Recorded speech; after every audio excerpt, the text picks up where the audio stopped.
everyone. I'm super excited to hop on here with you today. I wanted to share with you how to close more sales in your coaching or consulting business. This week, this has come up a lot in my mastermind with my clients. It's come up with one-to-one clients. And so I just want to walk you through 4 mindset shifts really fast to help you close more sales. A lot of people feel like sales is something that holds them back in their business, and it doesn't have to, but you have to have the right attitude, the right mindset, and you have to be doing things differently from maybe the way you've been taught in the past. So you might have to unlearn some things that you've been taught around sales. I was taught a lot of terrible tactics and things through the years with sales, and I discovered a better way, and I just want to share those things with you today.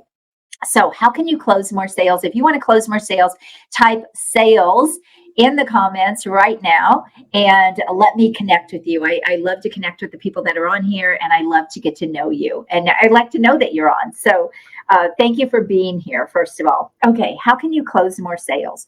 So the first thing, the very first shift that you want to make in your mindset, in your thoughts, is to stop making sales about you.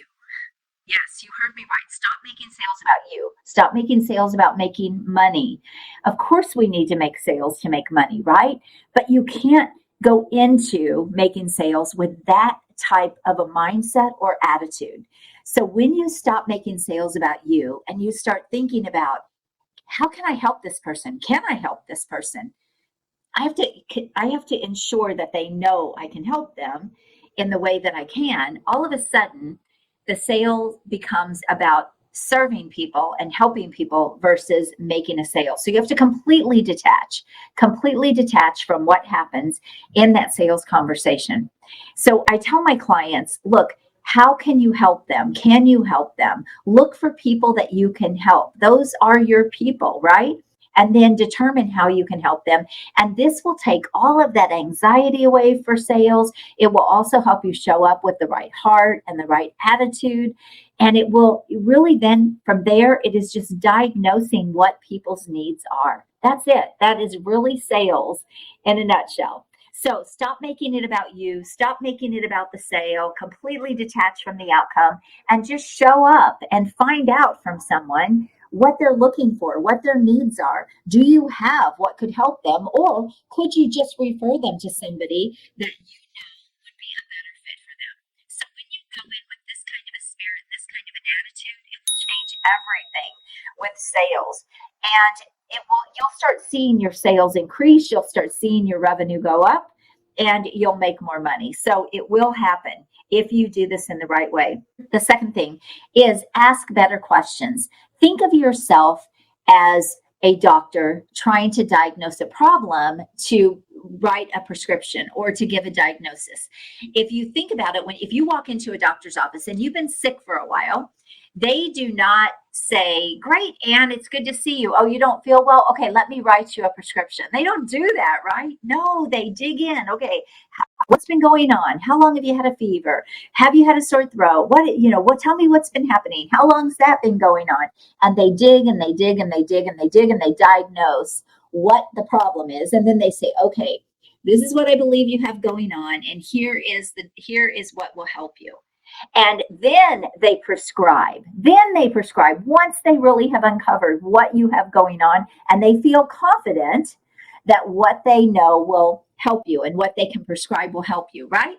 So are you asking enough questions? Are you asking the right questions to really uncover and diagnose what the problem really is so that you can then provide a solution? If you don't do this, then you're going to be convincing people that they need to buy your stuff, which brings me to point number 3. Stop selling your stuff. Nobody cares about your stuff. People care about the solution that you can provide to them to help them reach their vision. Let me repeat that. People care about the solution that they're looking for to help them get to their bigger vision. That's it. That might be overcoming a problem that they feel is stopping them in their growth or in their life or it doesn't make any difference, whatever that is. and they're looking for a solution. If they're on a call with you, they're looking for a solution. They're probably interested in what you've got going on. But stop selling your stuff.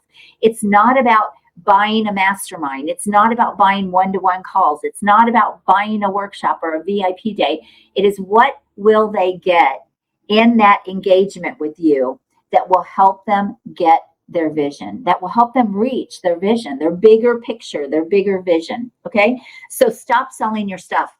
I was on a call this week again with several of my clients, and this came up over and over again. And I one of the things I have my clients do is I really walk them through sales in great detail, and I actually have them kind of practice with me.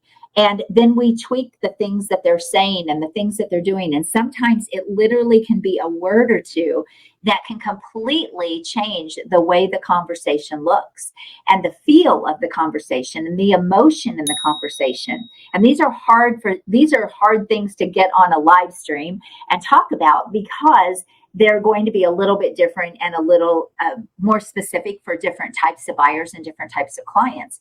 But it's important that you understand your buyers, and especially when you're working at a much, much higher level, when you're working with those high paying clients, those little words, those details, those nuances make a huge difference in being able to close higher value clients. And that's really what I wanted to talk about, was how do you close high paying clients? You've got to understand they don't go through the same kind of emotions that people not paying very much money go through. They're in a very different place in their life, in their business, and they think differently. And so you have to also change and shift your sales process so that you can match what it is or how they really buy is really what I'm trying to say here. So they're not interested in your stuff. They're interested in how can you give me the solution to get to where I want to go? What solution do you have that can help me accomplish what I want to accomplish? So first I said, stop making the sale about you or about money. Nobody cares about you, and they don't care if you're making money or not, right? You've got to make it all about them. It's about serving them. It's about showing up for them. And then it's diagnosing what is the problem, what are the things that they need, what is going to help them get to that big vision that they have, what are the things stopping them. Ask the questions, go deep, ask the deep questions, ask the hard questions, because you cannot diagnose and give them a proper solution if you don't do this. This is the problem with a lot of programs that are out there in the online world for coaches and consultants. They're so cookie cutter. Like, I can't tell you how many programs I've been in where I got scripts, sales scripts. And the thing is, they don't work for every buyer. They're a framework, right? And so you've got to make sure that you're really asking the questions that are going to lead people to want to work with you, that are going to influence them in a way with total integrity, is what I'm trying to say. And when you do that, they'll buy. They'll buy if they feel like you are the person or you have the solution that they're looking for. So it doesn't have to be hard. It's actually very easy. It's really easy to close high-end buyers when you have the right person in front of you and you have the solution that they're looking for. All right. Put the person before the sale. Always, always, always. Never show up with, I want to sell this, I need to sell this, I have to sell this, I have to make money, I have to hit my goal. All of that is just a poor way to show up to a sales conversation. Show up and think about it this way. What's going to be the best for this person? What is going to be the best for this person? This is, again, why I don't like cookie cutter things. Right? When I help my clients, I help them create multiple offers, multiple ways that they can work with people, because this over here might not be the right fit for them. And if I try to put them into that box, guess what? It's not going to work very well. And so you need other ways that you can work with people besides one cookie cutter program. It's this way or the highway, because you'll, number one, be able to close more sales, but number two, you'll be caring more about the person and what their needs are more than you will be about making the money. And so I cannot stress this enough. I have people come to me, and if my mastermind program is not the right fit for them, then I work with them on a one-to-one basis, or I look at some other way to work with them. Everyone's not a fit for my mastermind, right? Some people need that one-to-one coaching. Some people don't want to be in a small group, intimate group program like my mastermind. So I've got to understand this, and I've got to know this, and I've got to be okay with this. Part of the problem, and I see this everywhere, and I help people scale their businesses, but part of the problem is that people get too wrapped up in scaling, and they don't necessarily have the business that can serve clients in the way that they could. And it's like, okay, I'm going to sell this. And if they don't want this, then, I'm sorry, I have nothing else for them. And I see this a lot. So I just want to encourage you, have different options for people. So if one thing isn't a fit, you're not trying to squeeze them into some cookie cutter box. How many programs out there just have one thing? There's so many. You can find them everywhere.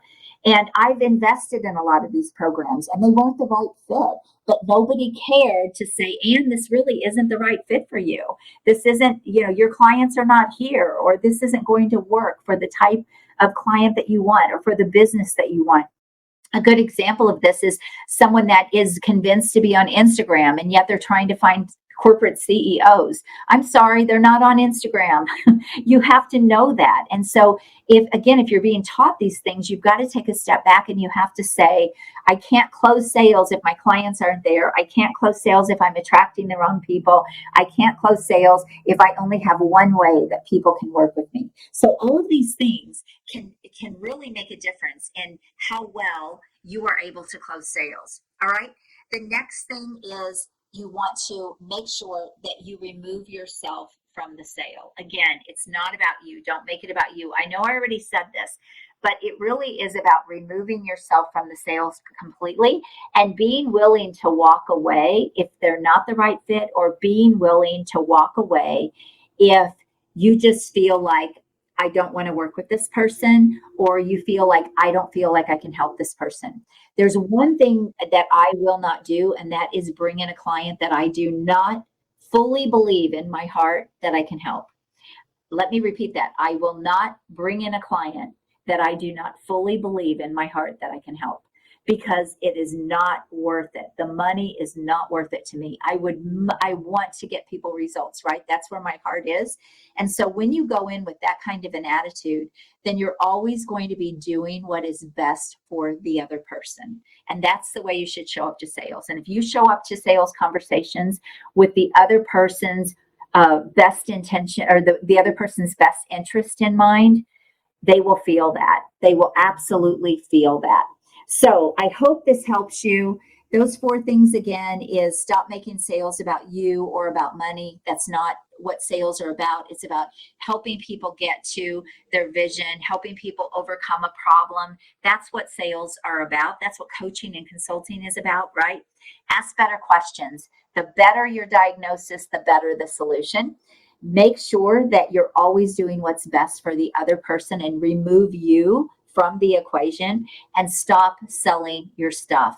People are looking to buy solutions to help them reach their vision. They're not looking for stuff. They're not looking for a mastermind. They're not looking for a workshop. They're looking for something that's going to take them to their vision. And if they don't know what their vision is, then that should become part of the sales conversation to help them uncover and discover what that is, because you cannot make a sale if people have no idea what they want. Okay? So I hope you found this helpful. God bless you. Thank you for being here. Let me know you were here. Drop a comment and let me know which one of these 4 things were the most helpful for you. And I would love to connect with you. And I always welcome feedback. Good or bad, I'm a big girl. I can take it. So I love you. Have an awesome day. And I will talk to you next time. God bless. Bye-bye.